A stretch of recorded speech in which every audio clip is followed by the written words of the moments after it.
함께 나누실 말씀은 사도행전 5장 1절부터 16절까지 말씀입니다. 한 절씩 교독하겠습니다.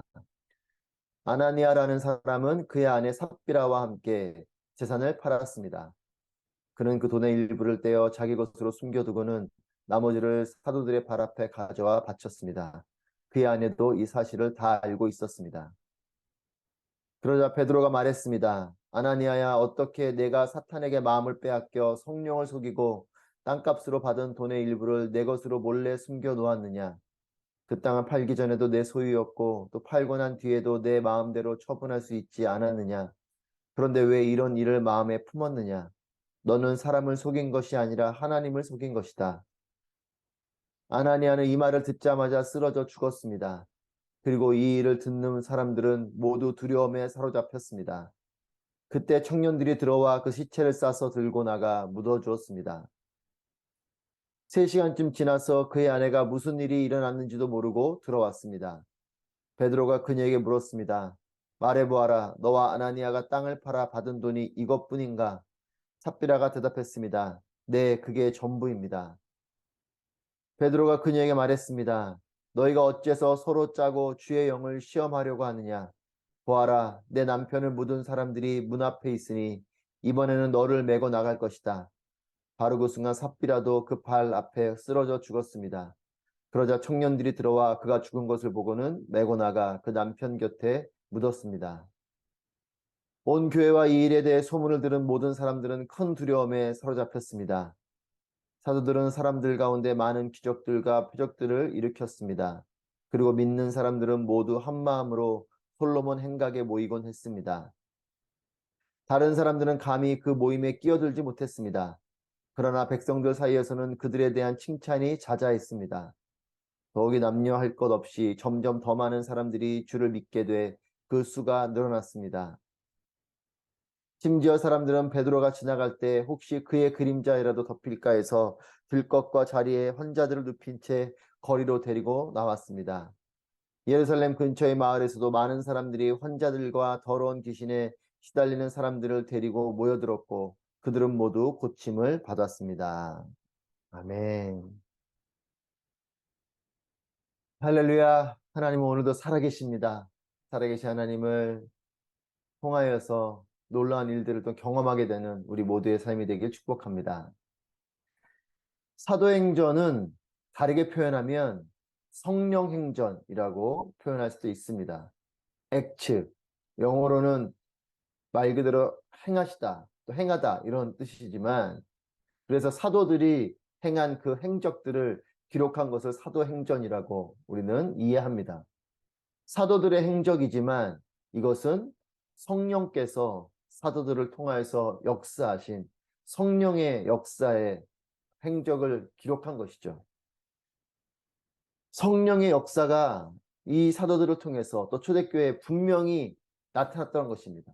성령의 일하심이 분명히 나타났고 그로 인해서 기사와 표적이 일어나고 이 일을 통해서 사람들은 감동하게도 되고 또는 이런 일들을 통해 두려운 마음을 갖게도 되었습니다.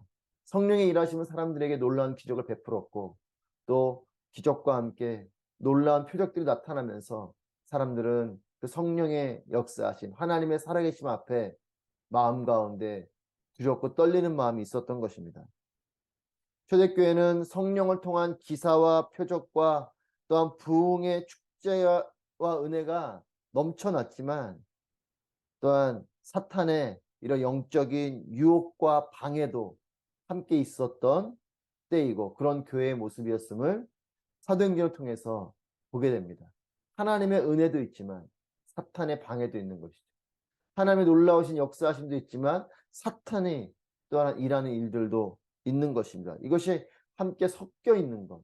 이것이 사도행전의 모습이고 또한 초대교회의 모습이고 지금도 우리가 살아가는 모습입니다. 그리스도인이고 교회이고 예수님 믿는 믿음을 가진 삶을 살아가지만 우리의 삶에는 하나님의 놀라우신 역사도 있고 또 사탄의 방해도 있는 것이에요. 오늘 본문에 두 사람의 이름이 기록되고 있습니다. 아나니아와 삽비라입니다. 이 두 사람은 부부입니다. 어제 본문을 보시면 34절에서 초대교회는 이따금 자주는 아니지만 종종 자신의 재산을 팔아서 사도들 발 앞에 가지고 오는 이런 일들이 있었습니다. 자신의 전 재산을 팔기도 하고 또 재산 일부를 팔아서 사도들의 발 앞에 가져다 두는, 그래서 그것이 어려운 이웃들을 위한 구제 헌금으로 쓰이도록 하는 그런 모습들이 있었습니다.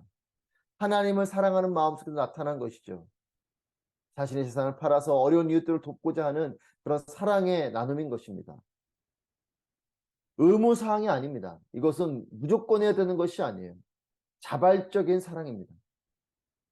당신이 재산이 많으니 가지고 오십시오. 어려운 이웃들을 위해서 당신의 재산을 나눠줘야 됩니다. 라는 어떤 법칙을 정해놓고 시스템을 정해놓고 그렇게 자신의 것을 나눈 것이 아닙니다. 스스로가 자발적인 마음으로 사랑의 마음으로 이것을 한 것이죠. 그런데 이런 은혜를 사탄은 방해하고 이런 아름다운 영적 질서를 흐리게 합니다. 1절, 2절 말씀에 보시면 아나니아라는 사람은 그의 아내 삽비라와 함께 재산을 팔았는데 그 돈의 일부를 떼어서 자기 것으로 숨겨두고는 나머지를 사도들의 발 앞에 바쳤다.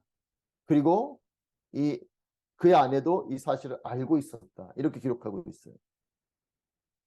떼어서 자기 것으로 숨겨두고 이렇게 기록합니다. 전부를 드리지 않아도 되는 것이에요. 4절 말씀해 보시면 베드로가 이렇게 말하죠. 그 땅은 팔기 전에도 너의 소유였고 또 팔고 난 뒤에도 내 마음대로 처분할 수 있지 않았느냐. 그런데 왜 이런 일을 마음에 품었느냐.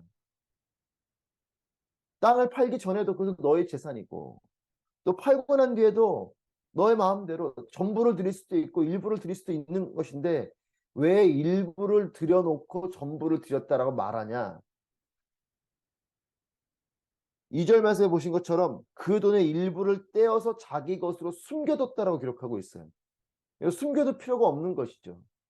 자신의 마음에 따라 내 것의 일부를 그냥 드리면 되는 것이에요. 굳이 숨겨뒀다라는 표현을 쓴 것은 뭡니까?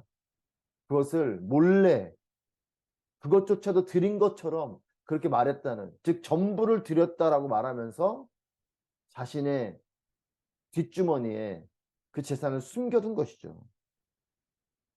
의무사항이 아닙니다. 자발적인 사랑을 하면 되는 것이에요. 그래서 일부를 드리면서 일부를 드립니다 라고 말하면 될 일을, 그럼 이 아나니아와 삽비라는 왜 그렇게 말했을까? 오늘 본문 말씀에 그거에 대한 설명은 없지만 내용을 가만히 보면 당시의 사람들이 자신의 전 재산을 팔아서 종종 이따금씩 그렇게 드리고 또는 일부를 드리기도 하고, 그리고 어떤 사람은 전 재산을 드리기도 하고 어떤 사람은 일부를 드리는 사람들이 있겠죠. 그러니까 아나니아 삽비라 입장에서는 전 재산을 드리자니 아깝고 일부를 드리면서 하지만 전 재산을 드린 것과 같은 어떤 칭찬을 받고 싶은, 또 그걸 통해서 뭔가 더 큰 하나님의 복을 받고 싶은 마음이 그 안에 있지 않았을까 싶습니다. 그러니까 즉 뭡니까? 욕심 때문인 거죠. 사심과 야망 때문인 것입니다.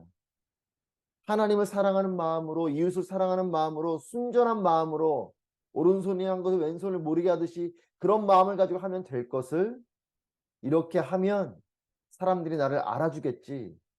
사람들이 나를 믿음이 좋다라고 하겠지. 그리고 이 공동체 안에서 내가 뭔가 영향력 있는 사람이 되겠지. 라는 생각이 그 마음 가운데 있었던 것입니다. 그리고 또 하나는 그렇게 하면 하나님이 나를 더 많이 축복해 주겠지. 라는 생각까지도 있지 않았을까. 즉 자신의 욕심 때문이요, 사사로운 마음 때문이요, 자신의 야망 때문인 것입니다. 그래서 그것을 숨긴 것이에요. 물질에 대한 욕심도 있겠지만 자신이 그걸 통해서 얻고자 하는 사심이 있는 것입니다. 그리고 사탄은 이런 마음을 심어주고 아나니아와 삽비라 마음 가운데 이런 마음을 심음으로 통해서 순수한 마음으로 이웃들을 위해 드리는 이 아름다운 초대교회의 모습을 흐려뜨리는, 그래서 그 순수한 마음을 흐려뜨리고 이 문화를 망가뜨리려고 하는 그런 것이 숨어 있는 것입니다. 여러분, 그래서 사역할 때도 보면 그런 경우가 많죠. 뭐 선교단체들이 그런 경우도 있고, 처음엔 순수한 마음으로 시작하지만 어느 때 보면 그 순수한 마음을 흐트러뜨리는, 그리고 그 사역 자체가 뭔가 선한 영향력이 아닌 사역의 문화나 사역의 결과나 사역을 하는 과정이나 사역을 하는 그 사람들의 관계 속에서나 어떤 어려움과 문제들이 벌어지게 하는 이런 영적 공격들이 있습니다. 여러분, 그래서 그런 것들 경계해야 되는 것이죠. 여러분, 사람의 눈은 속일 수 있어도 하나님의 눈은 속일 수 없습니다. 여러분, 4절 말씀에서 그래서 이렇게 베드로가 말하죠. 너는 사람을 속인 것이 아니라 하나님을 속인 것이다. 사람들 눈을 가리우고 자신의 것을 일부 숨겨놨음에도 전 재산을 드렸다라고 너가 거짓말을 하지만, 그것은 베드로나 자신을 포함한 이 공동체 사람들을 속인 것만이 아니라 하나님을 속인 거다라고 말하고 있어요. 여러분, 하나님은 다 알고 계시죠. 하나님 눈앞에서 그것을 말하는 것은 하나님이 다 알고 계시는 일인데, 사람들을 속이려는 마음인 것이지 하나님을 속이려는 마음으로 어떻게 그렇게 하겠습니까? 내가 은밀한 가운데 범하는 죄, 사람들은 모를 것 같아도 하나님은 다 알고 계시죠. 그 하나님의 눈을 의식하는 사람이 어떻게 은밀한이라는 말을 쓸 수 있겠습니까? 하나님이 보고 계신데. 사람의 눈을 피하는 것으로는 은밀한이 맞지만 하나님의 눈을 피하는 것으로는 은밀한이 해당이 안 됩니다. 하나님은 모든 것을 보고 계시는 분이시요, 사람들의 눈은 피해도 하나님의 눈은 피할 수 없는 것이죠. 그리스도인은 하나님의 눈앞에서 사는 사람들입니다. 사랑하는 여러분, 여러분들의 권면합니다. 하나님 눈앞에서 사십시오. 사람들의 눈앞에서 살지 마십시오. 헌신하고 봉사하는 것, 하나님 눈앞에서 하는 것이 사람들 눈앞에서 하는 것이 아닙니다. 하나님 눈앞에서 하나님의 능력에 힘입어 또 하나님께 영광이 되고자 하는 마음으로 하는 것이죠. 하나님은 중심을 보시는 분이신 것 우리가 너무나 잘 알고 있습니다. 하나님 마음의 중심을 보십니다. 겉모습은 보는 것은 사람이 보는 것이지만 하나님은 마음을 보시는 것이에요. 사람들은 물질을 드리면서 내 전 재산입니다라고 말하는 이 겉모습을 보게 되는, 그래서 그렇게 말하면 사람들이 믿을 것이라고 생각하고 아나니아와 삽비라는 속임을 하지만 하나님은 이미 마음의 중심을 보고 계신 하나님이시기 때문에 이미 뒷주머니에 자신의 재산을 숨겨놓은 걸 아시는 것이죠. 여러분, 하나님을 속인 죄의 대가, 이 죄의 대가로 아나니아도 죽고 또 3시간쯤 지나고 나서 이 아내인 삽비라도 죽게 됩니다. 동일한 모습으로 죽고 그렇게 바깥으로 나가 묻게 되는 것이죠. 죄의 삭은 사망입니다. 당시에는 성령의 놀라우신 역사가 일어나는 이런 시대 속에 이런 죄악 앞에 그냥 그 순간 죽는 일들도 벌어졌습니다. 여러분, 이걸 보면 하나님 너무 가혹하신 거 아닌가? 그거 하나 속였다고 이렇게 즉살 그냥 죽는가? 라는 생각을 할 수도 있죠. 하지만 반대로 보십시다. 죄가 이렇게 무서운 것이, 죄의 삭은 사망인 것이, 여러분, 죄를 범한 우리가 문제입니까? 그 죄에 대한 분명한 단호한 엄벌이 있는 하나님이 문제인 것입니다.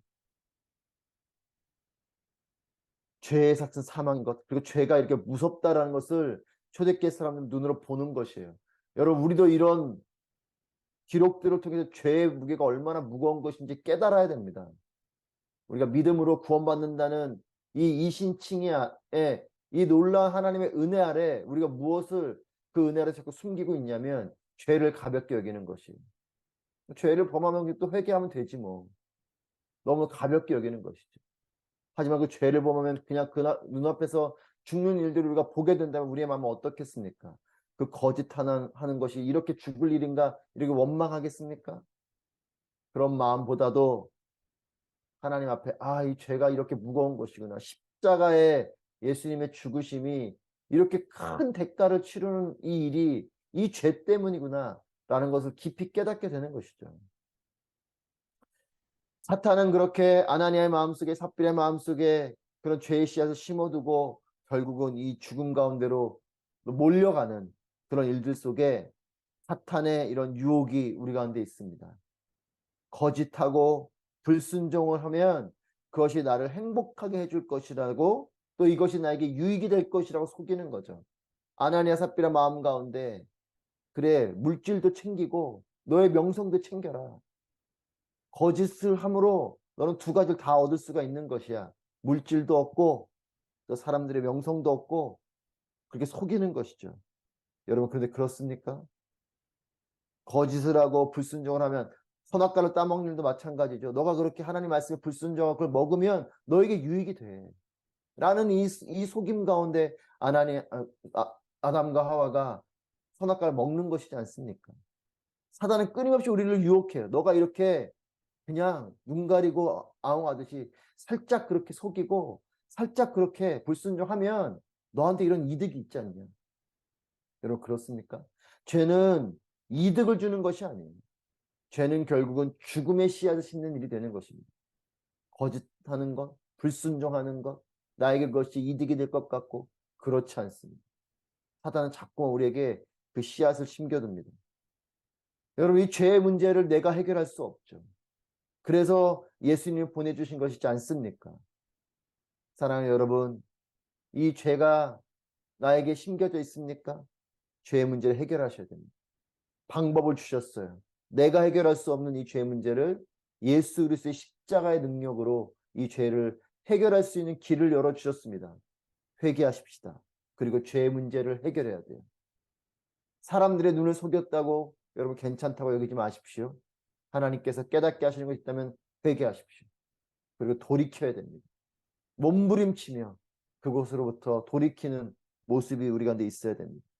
11절 말씀입니다. 온 교회와 이 일에 대해 소문을 들은 모든 사람들은 큰 두려움에 사로잡혔습니다. 이런 일들을 보면서 그 교회 공동체와 또 이 일에 대해 소문을 들은 주변의 많은 사람들은 두려움에 사로잡히게 되는 것이죠.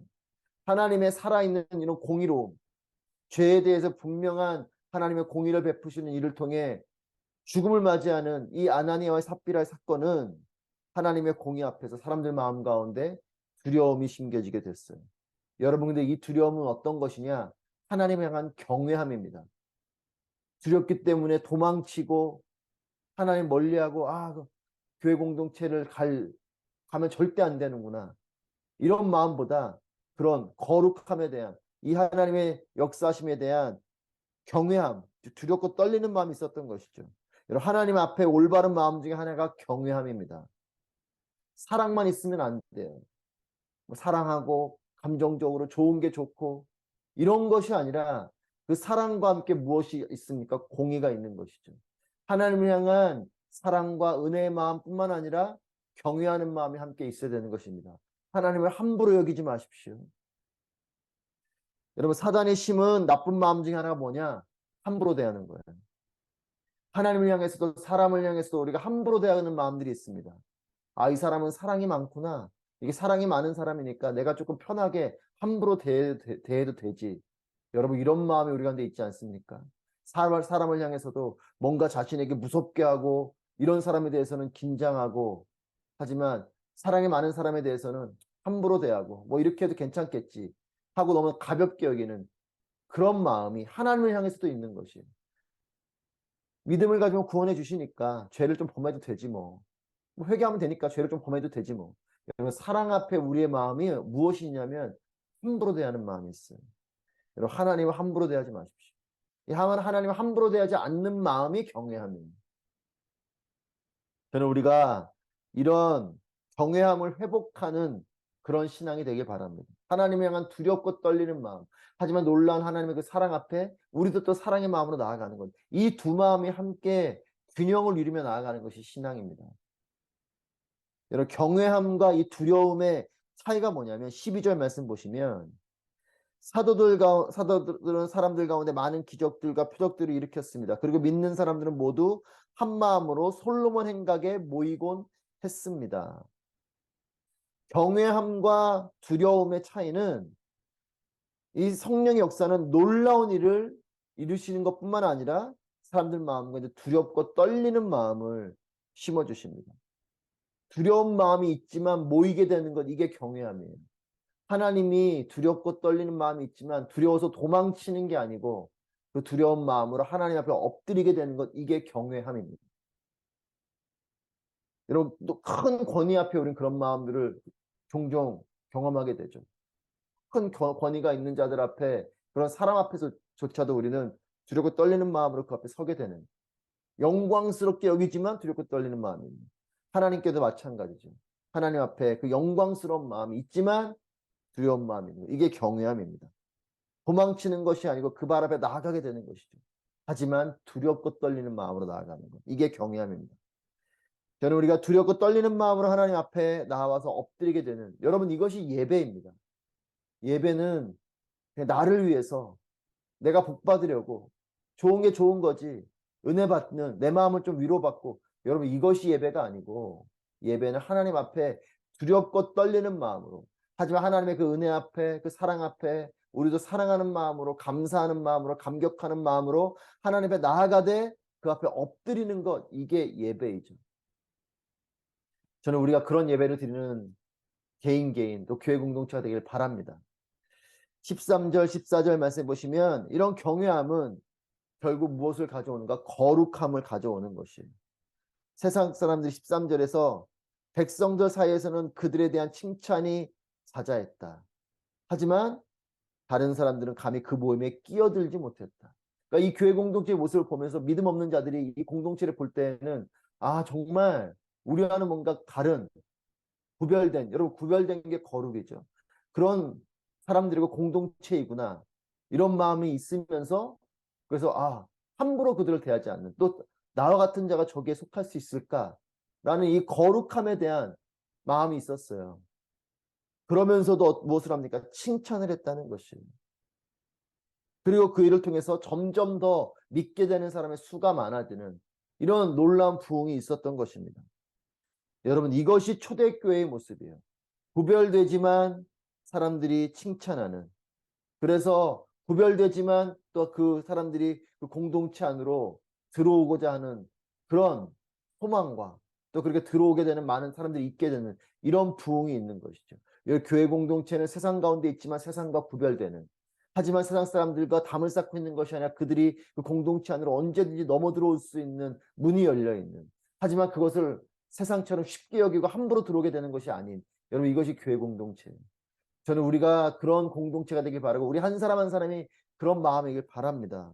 여러분, 근데 지금 세상은 어떻습니까? 교회는 어떻습니까? 세상과 구별되어 있는 것 같지만 칭찬도 없는, 그러니까 세상이 교회를 멀리하고 우리를 칭찬하는 것이 아니라 오히려 저들은 우리와 함께 할 수 없는, 우리 손가락질하는 이런 모습이 지금의 교회의 모습은 아닌가라는 모습 속에 안타까운 마음이 있습니다. 세상으로부터 칭찬을 받는 것이 아니라 무시와 조롱을 당하면서 오히려 그렇게 구별되어져 있는, 거룩함의 구별이 아니라 세상으로부터 손가락질 당해서 그렇게 멀리 있게 되는 이런 모습은 아닐까. 여러분, 성령의 기사와 표적과 분명한 칠이, 분명한 공의가 살아있는 교회가 되기를 소망합니다. 우리의 교회가 그러길 바라고, 또한 온 열방에 있는 교회가 이런 초대교회와 같은 거룩함에 대한 구별함이 있지만, 하지만 세상으로부터 칭찬받는, 또한 세상으로부터 그 공동체가 존경받는 그런 은혜가 우리 가운데 있길 바랍니다. 여러분, 하나님 눈앞에서 중심을 지키며 살아가는 참된 그리스도인이 되시기를 축복합니다. 죄의 심각함을 깊이 깨닫고 거룩한 삶을 묵직하게 살아가는 우리 모두가 되길 바랍니다. 성령께서 역사하시는, 나를 쳐서 복종하고 또 세상의 소금과 빛이 되는 그런 교회가 되기를 바랍니다. 초대교회의 영광이, 초대교회의 그리스도인들의 삶이 우리 모두의 삶과 우리의 영광이 되기를 주님의 이름으로 축복합니다. 기도하겠습니다.